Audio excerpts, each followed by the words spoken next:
안녕하십니까. 정홍기입니다.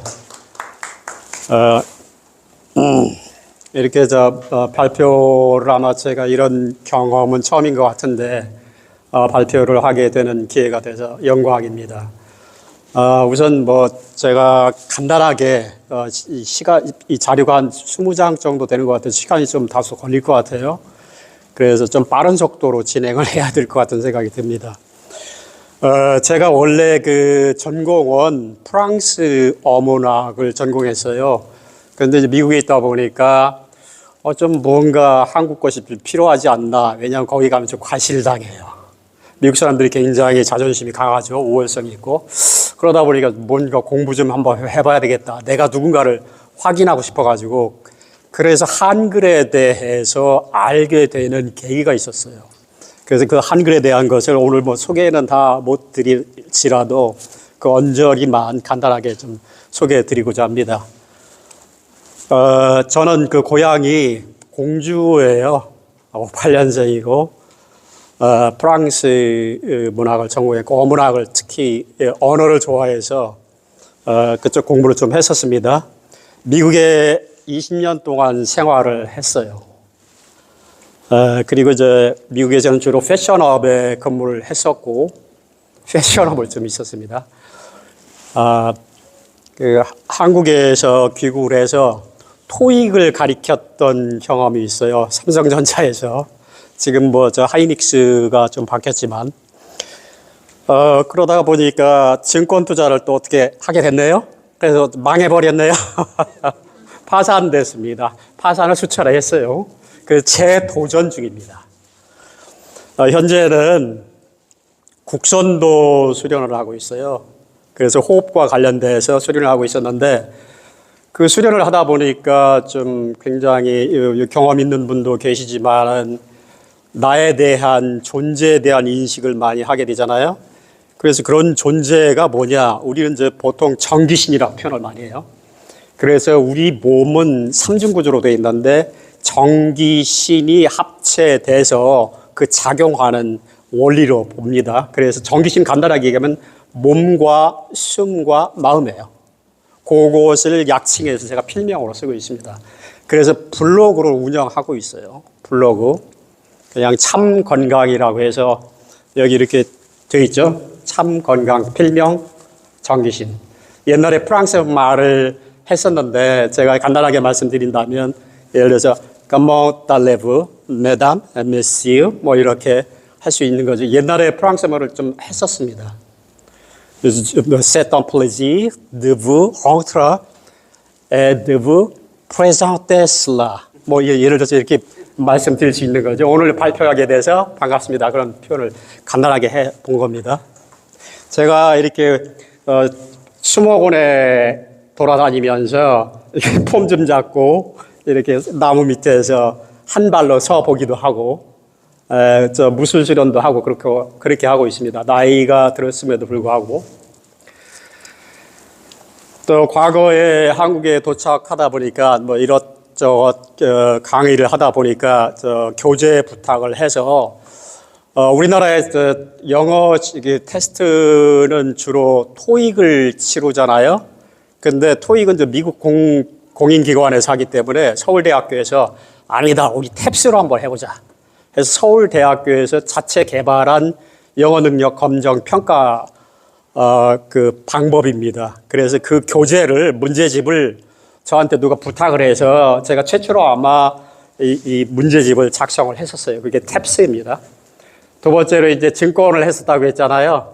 승질이 나서 이거 잘할 수 있는 방법이 뭘까 하고서 연구를 하다 보니까 결국은 심리게임이라는 걸 알게 됐어요. 그래서 거기에 대한 이 책도 저도 의도가 없었는데 출판사에서 자꾸 써달라고 해서 한번 썼던 적이 있었습니다. 그렇게 해서 마지막으로 이제 집필해야 될 것이 제가 죽기 전에 참 건강에 대한 블로그를 지금 운영 중인데 그걸 기반으로 해서 아마 1, 2년 내에 좀 완료를 시킬 생각을 갖고 있습니다. 글이란 것을 제가 좀 연구를 하면서 찾아봤어요. 우리나라 말이 우리나라 말이 한글이 순수한 글이 결론부터 말씀드릴게요. 천지인을 닮았다라고 얘기를 들어보신 적이 혹시 있는지 모르겠습니다. 네, 그와 같은 관점에서 오늘 그 얘기는 주제가 아니고 주로 이제 기초적인 것, 글은 무엇이고 내가 쓰는 글은 무엇이고 또 그것이 한글과 어떻게 관련이 돼 있었나를 중심으로 이렇게 좀 말씀드리겠습니다. 글이라는 것은 여기 설명드린 대로 긁는 거예요. 나무 판자 위에. 기억하면 그 형상이 뭘로 생각되냐면 이렇게 꺾어진 거잖아요. 그 모습이 꺾어진 거라고요. 그래서 그 꺾어진 모습, 가에 있는 것, 특히 가에 있어요. 가장자리에 있는 것 또는 꺾어진 것, 굽혀진 것. 그런데 긁는 것도 기억으로 시작을 해요. 그래서 글 하면은 판자 위에 끌로 그리는 그 도구가 끌이 됐어요. 나중에 끌로 새기는 것을 글이라고 합니다. 그래서 마음에 새기면 그리움까지 확장이 됩니다. 그래서 우리 한글은 완벽한 순수한 글은 뜻글자로 시작을 했어요. 천지인 모습을 닮은 뜻글자. 그럼 왜 기억이 천지있느냐? 지구 표상에 있는 모든 사물들을 옛날에 갓이라고 불렀어요. 갓 물자로. 그래서 튀어나왔다는 얘기죠. 튀어나온 것 가장자리에 있으면 전부 다 기억으로 시작합니다.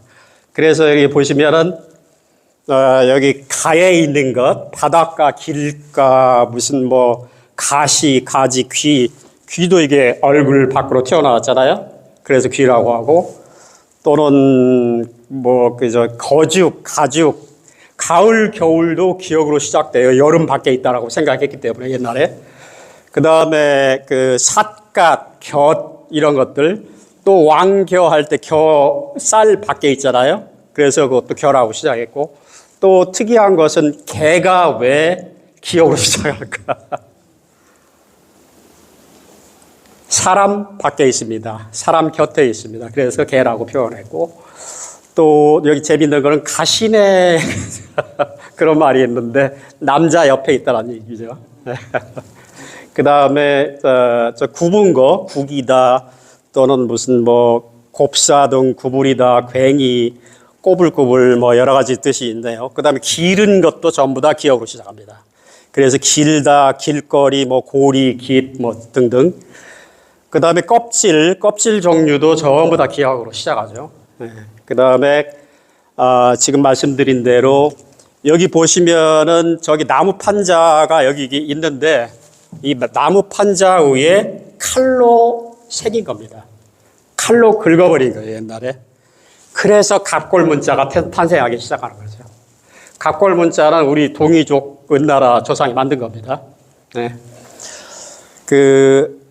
어쨌든 그래서 이렇게 세 가지 문자 형태로 쓰면 글이 되고 또 종이 형태에다 그림을 그리게 되면 그림이 되는 거고 마음을 속으로 마음의 가슴에다 그리면 그리움이 되는 거죠.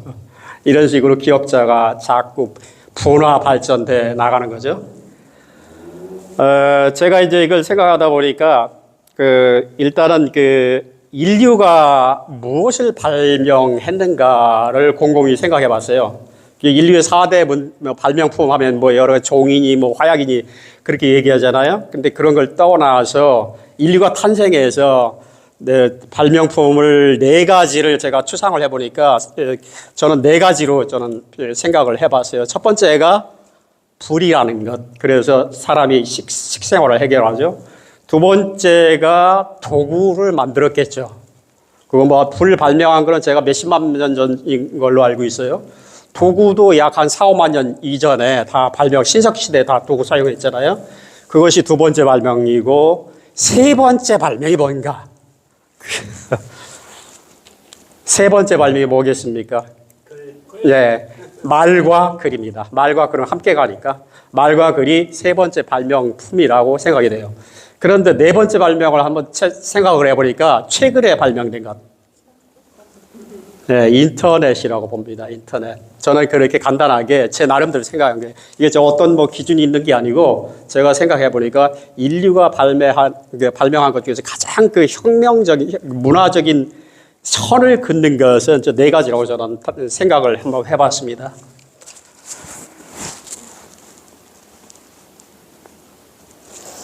아까 한글의 전제, 순수한 우리 한글이 뜻글자라고 말씀드렸는데 그러면 기억만 뜻이 있는 게 아닐 거 아니에요. 그러면 이응도 뜻이 있고 네모도 뜻이 있을 건데 기억은 아까 튀어나온 것 가에 있는 것이라고 말씀드렸었고 그러면은 이응도 있을 테고 네모도 있을 텐데 그러면 우리 글알 그 팁이나 글알 일기에서 얘기하는 글알은 무슨 뜻일까라고 한번 추상을 해 보실 수 있는지 모르겠네요.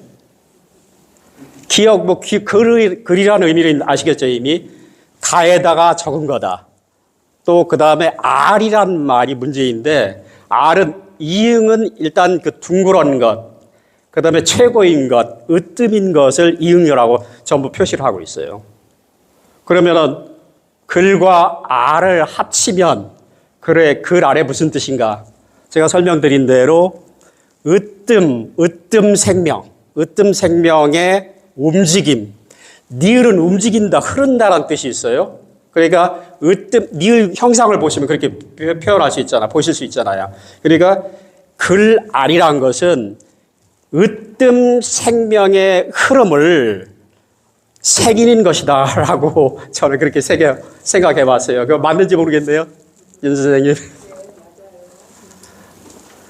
자, 그렇다면은 하나, 둘, 셋이라는 숫자가 있죠. 하나, 둘, 셋. 그 하나, 둘, 셋도 또한 그게 무슨 뜻을 갖고 있으리라고 생각해요. 그렇다면 하나, 둘, 셋도 분명히 우리 말 숫자라고 알고 있는데 하나, 둘, 셋이 바로 하늘과 땅과 사람의 상징을 담고 있습니다.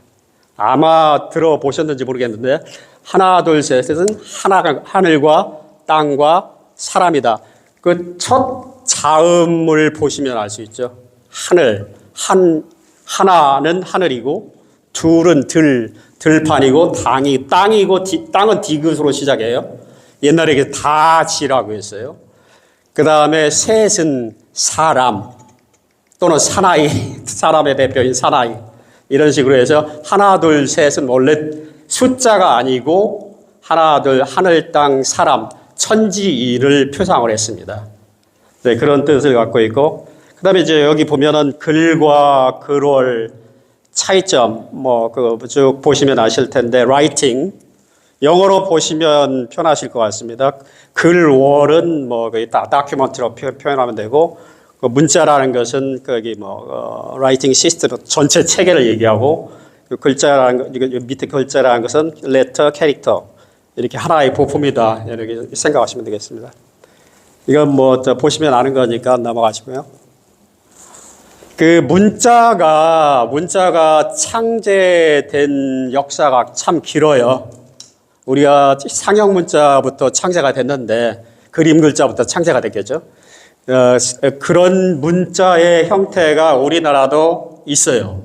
그게 반구대 여기 울주 대곡리에 있는 반구대 그림 글자가 있는데 저건 문자라기보다는 그냥 그림이죠. 그림인데 저게 약 한 6,000년 전 경에 대구대 반구대 가보셨나요?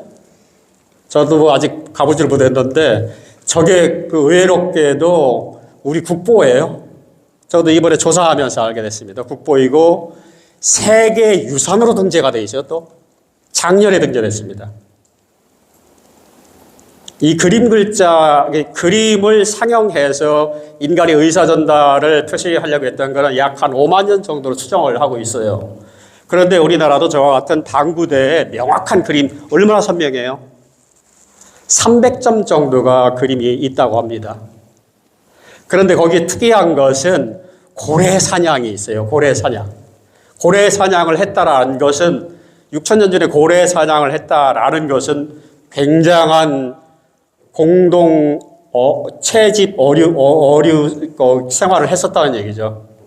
네, 우리나라 그 민족의 어떤 또 단순하게 고래 사냥했다는 것은 고래만 잡는 게 문제가 아니라 배가 있어야 되고 낚시 도구가 있었을 거라고요. 그러면 얼마나 공동체적인 생활이 그때부터 깊이 생활에 뿌리 박혀 있지 않나 생각하고 있습니다. 그림 글자는 일단 뭐 글자 형태는 아니죠. 그냥 그림으로 의사 전달하고 표현하고 그런 거였었는데 그것이 약간 이제 추상을 하면서 우리나라의 최초의 문자나 글자라고 할 수 있는 것이 바로 녹도문자라고 이렇게 되어 있습니다. 녹도문자. 녹도문자는 대략 한 5,000년 정도 안팎으로 정확히 얘기하면 한 5,900년 정도 될 겁니다. 녹도문자가 국내 여기 우리나라 옛날 조선이죠. 조선 이전에 창안이 되어 있습니다. 저런 식으로. 녹도문자가 굉장히 종류가 많아요. 그 사슴 발자국을 본땄다고 해서 녹도라고 얘기해요. 자, 이런 그 녹도문자가 우리 그 환웅천왕 아시죠? 환웅천왕께서 그 신하인 신지의 이름이 현덕이에요. 이 신지의 직명이고 그분이 이 문자를 기록을 해서 그게 중국으로 전달되고 창일이 또 녹도문자를 만들었고 나중에 한자가 창제되는 동기가 돼요. 그렇게 녹도문자가 시작된 지가 연도가 굉장히 높습니다. 그런 문자가 처음에 이렇게 그림 문자로 됐다가 다음에는 이렇게 상징을 하고 뜻글자 형태로 변화하는 거죠. 그래서 갑골문이 나왔고 중국의 소위 중국의 한자라고 하는 것들이 나오게 되고 나중에는 이제 소리 글자로 변형이 되는 거죠. 그래서 문자는 보통 형상과 의미와 음으로서 발달을 하게 돼요. 그래서 현재 지구상의 최고의 음소 문자는 누구라고 합니까? 한글이 되겠죠. 그런데 실제로 제일 많이 쓰이는 음소 문자는 영어의 라틴 문자인 알파벳이 되겠네요. 이 두 개의 음소 문자가 라틴과 한글이요. 이 라틴과 한글이 가장 발달된 최상의 문자 체계라고 보시면 되겠습니다.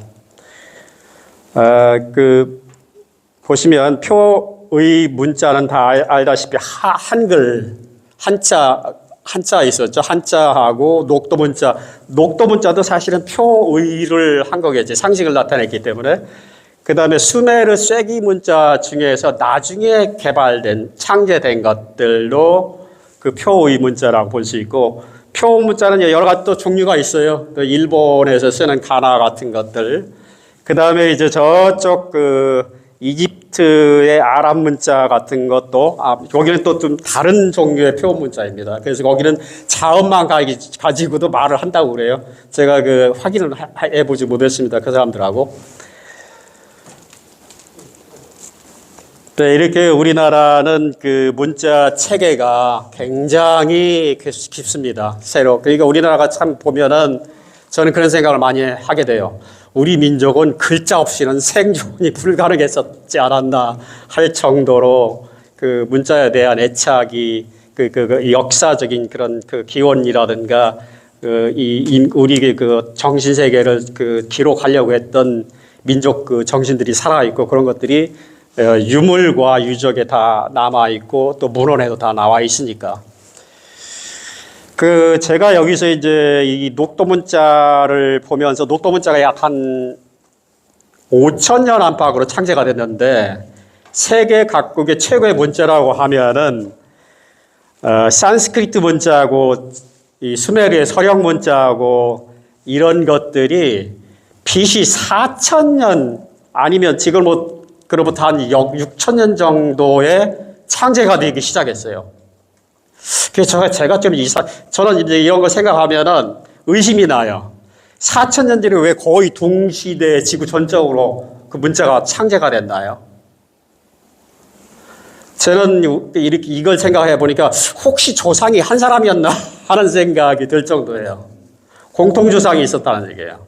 거기서 분화가 돼서 저쪽 서쪽으로 수메르로 내려갔고 동쪽으로 배달 민족이 내려왔고 또 어디죠? 저 중간에 이집트, 인도 쪽으로 산스크리트 문자가 창제되는 계기가 됐었던 걸로 저는 이렇게 추정을 합니다.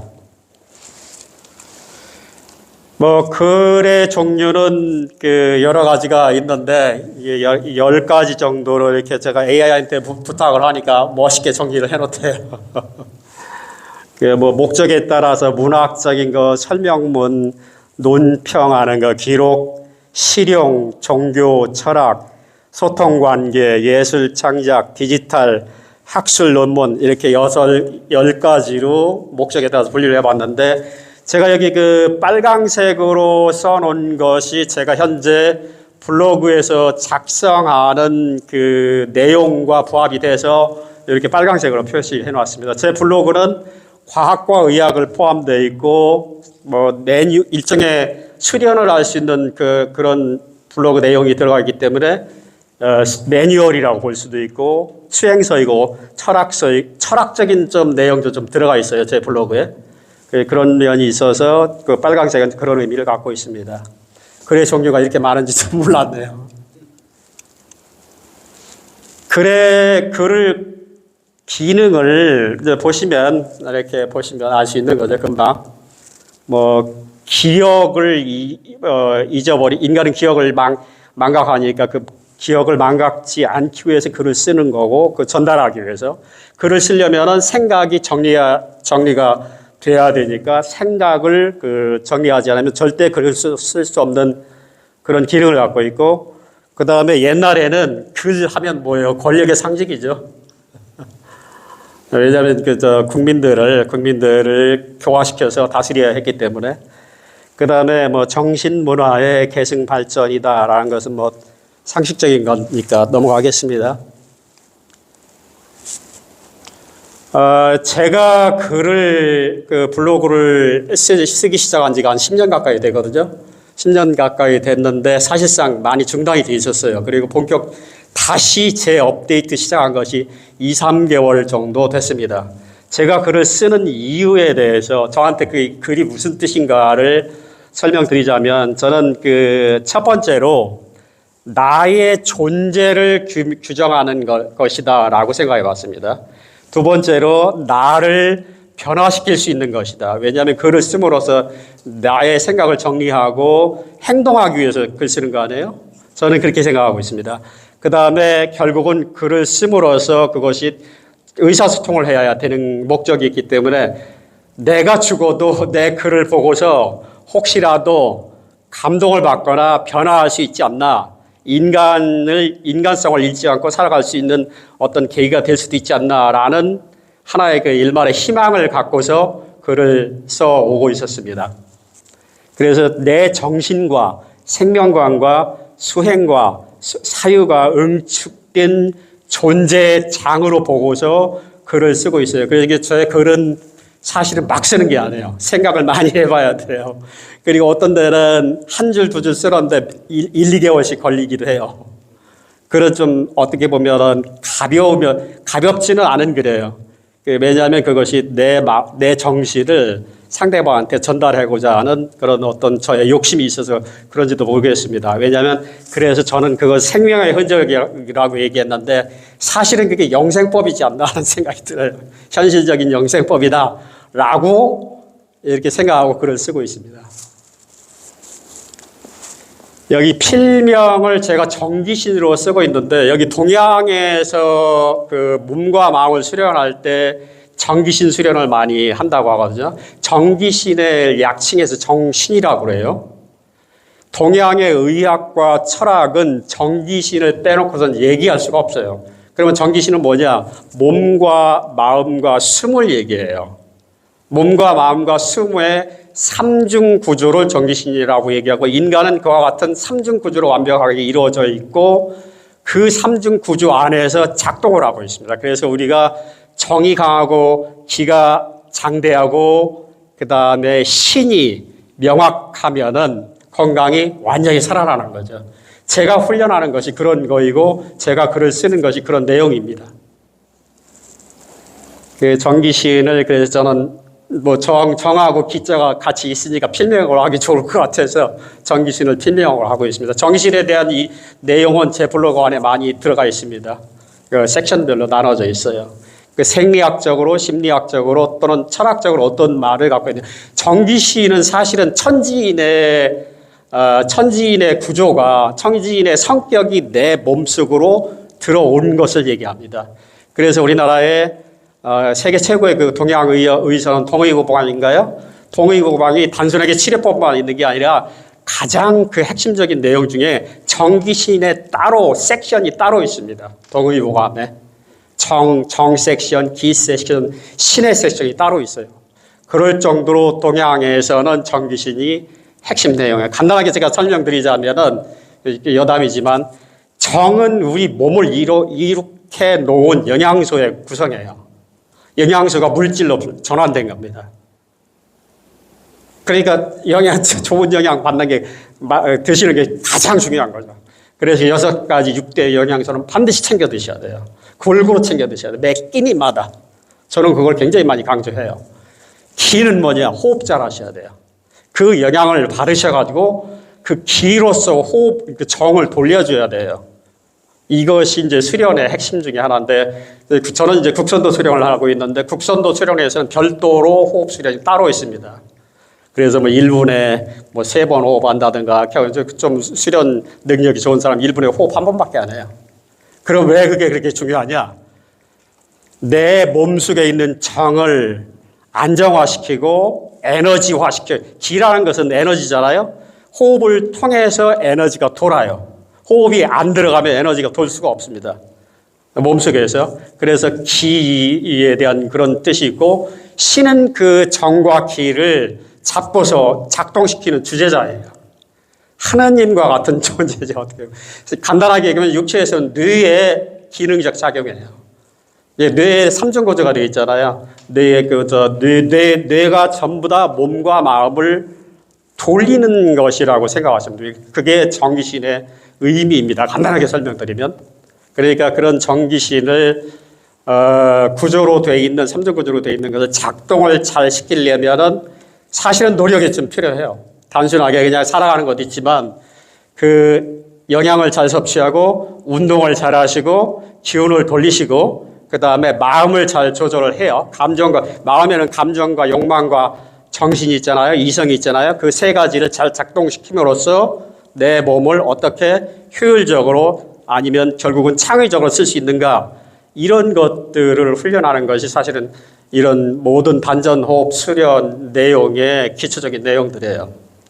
어쨌든 정기신에 대한 건 제가 간단히 여담으로 말씀드린 겁니다. 첫 번째, 아까 제가 존재를 확인하는, 양성하는 그런 제 글의 목적이 있다고 했는데, 그 존재에 대한 얘기는 존재가 우리 인간 존재가 여러 층위가 있잖아요. 무슨 생각하는 사람이다, 무슨 창조하는 생각이다, 사회적 동물이다, 이렇게 얘기하는데 저는 대략 한 8가지 층위를 보고 있어요. 그러한 존재를 자꾸 늘려나가는 거죠. 그 존재의 넓이와 깊이를 늘려나가고 새겨나가고, 그 다음에 그런 존재를 어떻게 승화시키느냐. 좀 수련을 하다 보면 그런 생각이 들고 또 그걸 통해서 내가 발전할 수 있는 거고, 그러한 존재의 층위를 형성하고 그 다음에 또 그걸 통해서 나를 수양시키는 겁니다. 그래서 그런 2가지 측면에서 이것은 그렇게 되면 나의 정체성이 성립되는 거잖아요. 그래서 정체성을 어떻게 기를 것이냐, 이런 것이 목적이고, 그래서 제가 거기에 관련돼서 제 블로그에는 첫 번째 섭생을 좀 써놨어요. 어떻게 드셔야 될 건가. 그 다음에 운동 방법은 어떠신가. 그런 운동 구체적인 동영상도 들어가 있습니다. 그런 것들이라든가. 그 다음에 호흡을 어떻게 해야 될 건가. 호흡을 좀 마시면은 생명을 이해하게 되실 거예요. 호흡에 대한 구체적인 그 섹션들이 굉장히 많이 있습니다. 그 호흡, 그 다음에 단전은 뭐고, 정신, 욕망, 감정, 이성은 어떻게 구성되고, 정신적인 부분들이겠죠. 그런 것들이 인간성과 가치관과 어떻게 연결될까 하는 것들을 블로그에 적어놨습니다. 결국은 그 나라는 인간 지도를 그려가면서 나를 또 성찰하면서 이러한 것들을 정리하면서 이런 것을 남한테 전달하고 싶은 그런 생각이 있었기 때문에 블로그를 쓰고 있습니다. 두 번째는 그럼 왜 쓰느냐? 내 생각을 변화시키고 내 몸을 변화시키고 나의 어떤 그 현실을 또 변화시켜야 되기 때문에 나를 혁신할 수 있는 하나의 그 공간장이다라고 생각하고 있습니다. 그게 두 번째 제가 블로그로 쓰는 목적이고요. 결국은 이 이론과 실천, 내가 생각하는 것과 내가 수행하는 것과 이런 것들을 연결을 해서 사유만이 아니라 이것이 행동할 수 있는 하나의 바탕이다라는 측면에서 블로그를 쓰고 있습니다. 그러니까 이제 내가 정체된 인간이 아니라 내가 앞으로 되어야 할 인간, 성숙한 인간으로 어떻게 만들어 가는가, 변화를 중점으로 해서 쓰고 있습니다. 세 번째, 아까 말씀드린 대로 이 글을 쓴다는 것이 나만 읽고 보고 쓰는 게 아니고 내가 이 정신적인 유산을 남김으로써, 저는 유산이라고 봐요. 이 유산을 남김으로써 이것을 보고서 남들이 나중에 그들의 삶에 이 삶을 유지하는데 스스로의 몸을 세우고 또 숨을 고르게 할 수 있고 감정을 조절할 수 있고 욕망을 절제할 수 있고 그다음에 그 사람의 인생을 한 뼘 더 풍미롭게 할 수 있는 그런 내용을 그 블로그에 담고 있습니다. 이런 그 세 가지 목적 때문에 블로그를 제가 이제 특히 2-3개월 전부터 업데이트를 많이 하고 있습니다. 그러니까 아직 미완성 단계입니다. 앞으로 1년 정도 되면은 책자로 발표가 될 겁니다. 이제 말씀드리다 보니까 제 블로그 자랑한 것 같은 생각이 좀 드네요. 언어를 좀 생각해 봤어요. 언어를. 세상에 있는 언어가 몇 개나 되나. 한 7,000개 정도 있다고 그러네요. 7,000개 정도 있고, 문자는 대략 그중에 한 3,500개 정도 문자가 있고, 근데 사실 종류가 많지만, 실제적으로 쓰이는 언어는 몇 개 안 되죠. 그중에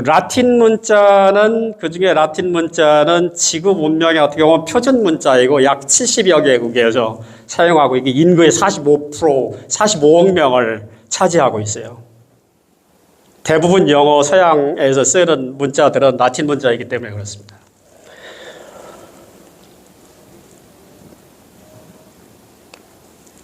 세계 5대 언어를 보면은 영어가 한 15억 명 정도 되고요. 영어가 15억 명 되고, 나라 수는 60개국의 공용어를 사용하고 있습니다. 어떻게 보면 국제 표준어이고 공용어인 셈이죠. 그리고 한 20여 개국이 제2 언어로 쓰고 있습니다. 가장 주요한 국가는 Five Eyes 나라들 아시죠? 네, 뭐라고 하죠? 한국말로? 그러니까 5개 국가, 그러니까 미국, 영국, 영어를 쓰는 5개 국가. 네. Five Eyes라고 그래요. 네. 그 나라도 이제 호주하고 뉴질랜드하고 또 하나 어딘가요? 네. 캐나다가 포함되네. 그렇게 전부 다 그 사람들은 왜 그러냐면 통일된 군사 시스템을 갖고 있어요. 네. 그래서 그 사람들 Five Eyes 그룹에 우리는 들어가기 힘듭니다. 한국은. 특히 요즘 같은 정권에서는 말도 안 되죠. Five Eyes 그룹에 들어가면은 거의 대우가 달라집니다. 세계적인 어떤 언어이면서 민족의 그룹이라고 생각하시면 되겠네요. 중국어가 한 10억 명 정도 되고요. 스페인이 굉장히 많아요. 6억 명 정도. 라틴 아메리카, 중남미는 전부 다 스페인어 사용하시고 있습니다. 아마 브라질 하나만 포르투갈 쓰고 나머지는 전부 다 스페인어예요.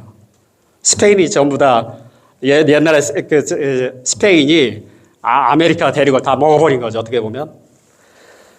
아랍어는 한 4억 명 정도, 프랑스어가 지금 많이 줄어가지고 3억 명 정도밖에 안 돼요. 놀라운 것은 이들 언어 집단들이 교육기관들이 다 있어요. 영국의 브리티시 카운슬에서 약 100개국 이상에서 영어를 다 가르쳐요. 오프라인으로. 중국어는 별도고, 그 다음에 스페인어도 마찬가지예요. 스페인어도 한 100개국 이상, 그 다음에 프랑스어도 알리앙스 프랑세스라는 기관에서 전 세계적으로 100개국 이상에서 현재 프랑스어를 가르치고 있습니다. 그럼 한국은 어떨까요? 이따가 제가 보여드릴 거예요. 한글도 굉장히 많이 배우고 있습니다. 일단 그런데 이제 우리가 한글이 위대한 뜻은 다 의미는 다 알고 계시잖아요. 그러면 왜 위대한가를 우리가 한번 더듬어 보면 좋지 않을까. 그래서 한글이 진짜 위대한 게 뭐냐, 진짜 위상이 뭐냐를 제가 좀 여러 가지 측면에서 제가 생각하는 것과 하고 제가 조사한 거를 곁들여서 제가 써놨습니다. 일단 한 9가지로 정리 한번 해봤어요. 이 한글이 굉장히 장수 언어입니다. 그렇잖아요? 한글만큼 장수 언어가 지구상에서 거의 그렇게 많지가 않아요. 몇 개 안 됩니다. 거기 한글은 제가 봤을 때 한국 언어 말씀드린 겁니다. 한국말은 6,000년 정도부터 본격적으로 쓰이기 시작했다고 보거든요. 그 다음에 이제 문자가 창제되죠. 그런데 우리나라 말은 그 중에서도 굉장히 오래 살아남은 언어이다. 물론 문자가 있었기 때문에 살아남았고, 장수 언어를 대충 조사해 보니까, 여기 그리스어가 유럽에서는 좀 장수 언어고, 히브리어는 다시 부활을 했고요. 그 다음에 산스크리트어는 힌디어나 벵골어로 다시 전향돼서 쓰이고 있고, 제가 이거 확인은 못한 건데 이집트의 콥트어가 굉장히 장수 언어로 되어 있습니다. 약 한 5,000년, 4,500년 정도 아직도 살아서 숨쉬고 있는 언어의 하나라고 얘기합니다. 제가 이집트 친구가 있었는데 제가 물어보지는 못했습니다.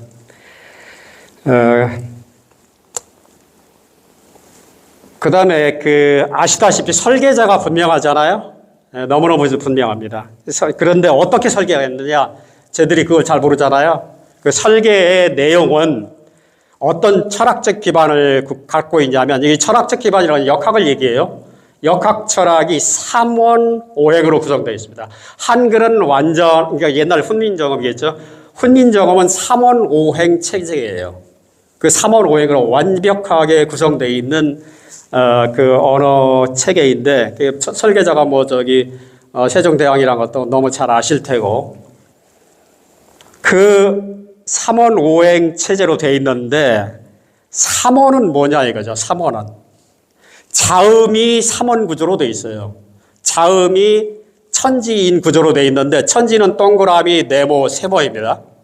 동그라미, 세모, 네모인데, 거기에서 글이 다 파생돼서 나오죠. 그래서 동그라미에서 이응과, 여기 보시면 이응과 히읗, 그 다음에 네모에서 이렇게 쭉 여러 가지 글자리 파생되어 나오고, 세모에서 시읒, 치읒이 나오고, 이렇게 이 자음도 천지인으로 구성되어 있는데, 그 천지인이 다 뜻을 갖고 있어요. 각 자음은 각 본 뜻을 다 갖고 있습니다. 그래서 그건 여기 이 시간엔 다룰 수가 없고, 다음 기회가 있으면 다시 발표 드리겠습니다. 이 자음이 천지인으로 구성되어 있듯이 모음도 천지인으로 구성되어 있습니다.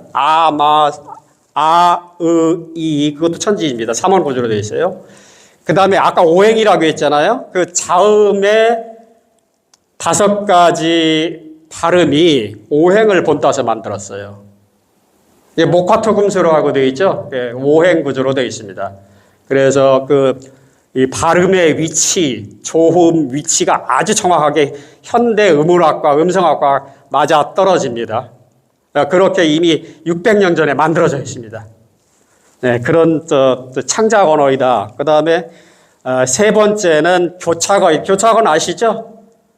어근과 어미가 딱 붙어 다니는 거. 교착은 붙었다는 얘기니까 붙어서 사용된다. 교착어는 우라라 알타이어 계 모든 언어는 거의 다 교착어예요. 우라라 알타이어 뭐 터키라든가 뭐 몽고어라든가 굉장히 많죠. 이 아시아에서 쓰는 거의 대부분은 교착어인데 그런 어떤 그 접사하고 그 결합이 되어 있다. 그 다음에 저 언어가 또 영어는 굴절어입니다. 영어하고 저 라틴어는 그 굴절이고 독립어는 중국어이죠. 하나하나 얘기를 해야 되니까 뜻이 다르니까 그래서 굴절어라고 얘기합니다. 독립어라고 얘기합니다. 오스트리아 내 거기는 또 조금 달라요. 거기 이제 필리핀이나 이런 데 예를 들어서 인도네시아 가면은 굉장히 많이 특이하더라고요. 그래서 제가 왜 그런가 했더니 제가 찾아보니까 이런 교착어하고 굴절어하고 합성이 되어 있어요. 좀 엉망인 것처럼 느껴지긴 하는데 어쨌든 그 한국어는 그 교착어 중에서도 가장 정밀한 교착어로 되어 있어요. 그 뭐 이렇게 자세한 거는 제가 설명을 못 드리겠고 일단 이 보시면은 먹다라는 말, 먹었다라는 말 보시면 그 구조를 한번 보시면 금방 이해가 되세요. 제가 직관적으로 아실 수 있게끔 굴절하고 교착어를 아실 수 있게끔 이렇게 적어 놨습니다. 그러니까 영어에서는 I eat rice 이잖아요. 근데 I eat가 ate로 바뀌잖아요. 네. 그런 식으로 이렇게 좀, 굴절어가 이렇게, 그렇게 굴절, 동사가 변한다는 얘기고, 그 다음에 독립어는 이제 뭐 밥을 먹었다 해서 워치러판 이런 식으로 하나하나 음과 뜻이 다르니까 이제 독립어라고 얘기하고 뭐 이렇습니다. 어쨌든 네 번째는 개통 알타이어에게 속하고 이때 교착어의 특징은 주어하고 목적어하고 동사입니다. 그게 무슨 말인가요? 우리는 관계 중심사예요. 동양의 모든 알타이어는 너와 나와의 관계, 나와 상황과의 관계를 먼저 파악해요. 행동을 중심으로 하고 두지 않습니다. 그런데 서양에서는 그 굴절어 같은 경우에는 특히 주어하고 동사가 바로 나와요. 행동이 먼저 나가잖아요. 그게 특징적인 차이점입니다. 굴절어하고 교차하고 큰 차이는 어순이 그러니까 목적어하고 동사하고 교체되어 있다는 거. 그래서 우리가 서양어 배우기가 어려운 이유가 사고방식이 완전히 바뀌어야 돼요. 예. 그런 문제가 좀 우리 또는 반대로 서양인들이 우리 한국말 배우기 어려운 것 중에 하나가 주어 동사하고 목적어가 바뀌었기 때문에 그렇습니다. 그리고 또 한 가지 어려운 게 있어요. 존댓말이 너무 많아요. 우리나라가 존댓말 세계 최고예요. 존댓말 세계 최고입니다.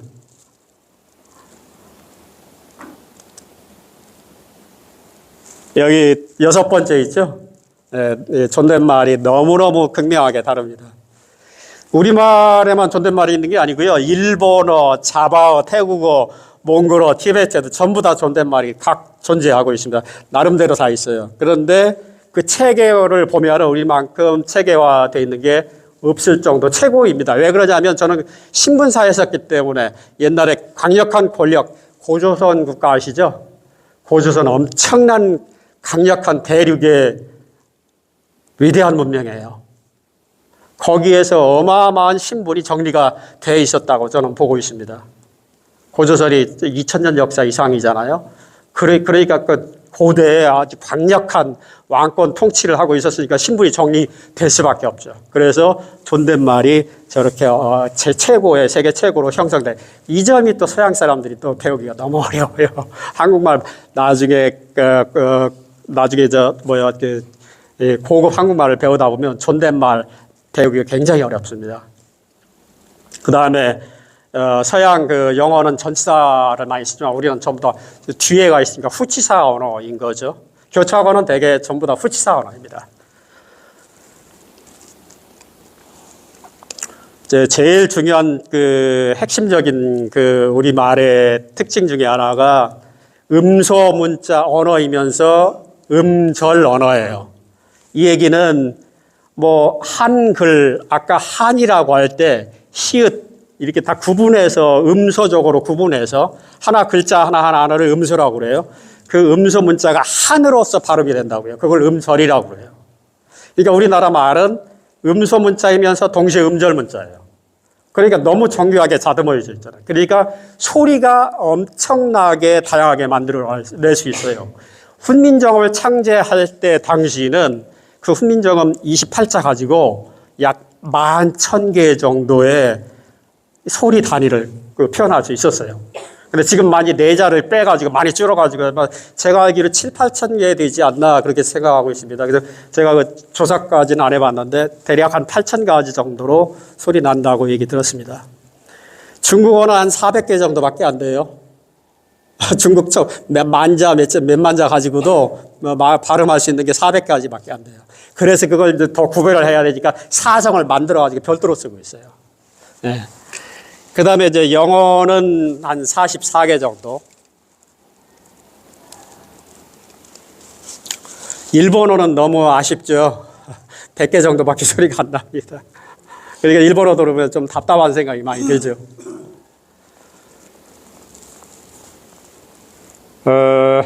이 소리 때문에 서양 사람들이, 이 영어권 사람들이 이 한글을 보고서 많이 놀라는 경우가 무지무지하게 많습니다. 특히 그 AI로 좀 쓰이고 있는 언어 체계에서 더 그것이 극명하게 드러나는 것 같습니다. 그 다음에 또 한 가지 우리나라 언어의 가장 특징 중에 한 것이 여러 가지 중에 하나가 쟤들이 이런 것을 생각을 못 해봤을 때 음양 언어예요. 음양 언어예요. 음양으로 구조되어 있어요. 아까 3원 5행이 동시에 음양으로 딱 구별이 되는데 모음만 보시면 이렇게 알 수 있어요. 모음이 보면은 여기가 이쪽이에요. 여기 이제 아래 아자요. 아, 이, 빼놓고 여기 중성이고 나머지 오른쪽 상단 우측으로는 전부 다 양성 소리가 나요. 밑에는 반대로 음성인 그 구조로 되어 있다고요. 이거를 아셔야 장명을 하실 수 있어요. 아들, 딸 이름 지어주실 때 음양 구조를 알아야 이게 소리가 어떻게 나는지 아시잖아요. 장명을 할 수 있다고. 저는 저걸 깨닫고서 미리 애들 이름을 제가 장명을 해서 만들어줬어요. 물론 이제 한자어도 그걸 따져서 져야 되겠지만 한자어도 물론 음양 구조가 있어요. 이 모음도 그렇고 모음도 완벽하게 음양 구조로 되어 있고 자음도 보시면은 아까 말씀드린 대로 소리가 나는 위치에 따라서 음양적인 성격이 달라요. 그래서 원래 목각토금수로 구성되어 있습니다. 그 세종대왕이 그 훈민정음 해례본에 정확히 적혀 있습니다. 그 다음에 이런 단어만 그런 게 아니고 그 어휘를 보시면 이렇게 쭉 보시면 알 수 있는 거죠. 물불이라고 하잖아요. 물불을 가리지 않는다. 이렇게 물불, 양으로 얘기하고 있잖아요. 순수한 한국어에서는 주로 음을 먼저 얘기하고 양을 나중에 얘기해요. 물불, 밤낮 또는 아래 위에 이런 식으로 얘기할 수 있는데 근데 반대로 한자어를 저는 동글이라고 해요. 동이족이 발견했기 때문에 동이글 혹은 동글이라고 얘기한다. 간단하게. 저는 그렇게 많이 얘기하는 경우가 있습니다. 알아듣지 못할 경우는 어차피 한자로 얘기하지만 동글에서는 주로 이렇게 양음으로 얘기 많이 하죠. 한열, 대소, 주야 이런 식으로. 네. 여기 저 예를 몇 가지 들어놨습니다. 우리말은 이렇게 옛날부터 음양 구조로 얘기를 했던 거 보면은 음을 먼저 생각하고 양을 나중에 생각하는 그런 생각의 구조가 이미 선조들에 의해서 박혀 있었다라고 생각을 해요. 그렇기 때문에 지금도 수천 년 동안 우리가 똑같은 방식으로 말을 하고 있습니다. 그 말은 하루아침에 변하지 않습니다. 수천 년 단위가 진행이 돼서야 말이 변하고 생성되고 막 이래요. 그렇게 아까 6천 년 정도 말씀드렸었잖아요. 그렇게 6천 년 동안에 이 숫자를 우리가 하나부터 10까지 숫자를 세는 거 보면 알 수 있어요. 그게 수천 년 됐던 글자 어휘예요. 하나부터 10까지가. 그런 것들을 아직도 쓰고 있는 거 보면 말이 변한다는 것이 쉽지 않다는 거. 우리나라 원래 장수 언어이기도 하기 때문에 그렇고 또 한 군데에서 문화가 이제 굉장히 고정되어 있어 그렇게 생각할 수도 있고요. 자, 뭐 어쨌든 넘어가겠습니다. 자, 이제 그 다음에 또 한 가지 독특한 것은 우리나라의 그 어휘가 굉장히 많습니다. 영어가 얼마나 정도 되는 것 같아요? 영어 어휘는 한 대략 80만 내지 한 110만 정도로 100만 안팎 왔다 갔다 하는데 우리말도 그와 못지않게 여기 110만으로 나와 있죠. 여기 조사는 110만 개 정도 되고 그 다음에 또 한 가지 그 많이 쓰는 있는 그 언어에는 타미러 있죠. 타미러가 어디죠? 인도. 거기서 한 150만 정도 단어가 쓰고 있는 굉장히 고전적인 그 단어를 많이 그 역사가 깊어요. 거기도. 그래서 타미러 세 개의 언어가 어휘 수를 제일 많이 갖고 있습니다. 일본이라 그런데 얼마 안 돼요. 예, 아주 적습니다. 자, 그 다음에 마지막으로 우리나라 문자의 특징만 간단하게 더듬어 보겠습니다. 이 5가지를 제가 말씀드렸는데, 정음 일단 아까 창작 문자인데 역학으로 만들어졌다. 두 번째 표음, 아까 발성 기관을 본떴기 때문에 그걸 표상 문자라고요. 자질 문자라고도 합니다. 5가지 발성 기관을 본떠서 만들었다고 했잖아요. 그 다음에 표음 문자의 이중 아까 음소, 음절 문자 말씀드렸었죠. 그 다음에 네 번째 조합이 된다라는 거죠. 조합이 되는 경우가 우리나라의 다른 외국에는 없을 거예요. 거의. 그 다음에 마지막으로 제가 강조하는 것은 한글은 표의 문자인데 동시에 그거를 저는 상징 문자라고 부르고 있습니다. 상징 문자이다. 아까 기역부터 히읗까지 모든 자음이 상징화돼서 뜻을 갖고 있습니다. 뜻을 갖고 있어요. 자, 그래서 저는 우리 한글은 그 천지인을 모방했는데 그 천지인의 원방각을 그대로 그 뜻도 모방하고 있습니다. 그래서 그것은 우리나라 글은 상징 문자다라고 이제 결론을 지면서 이상으로서 좀 다소간에 좀 어려운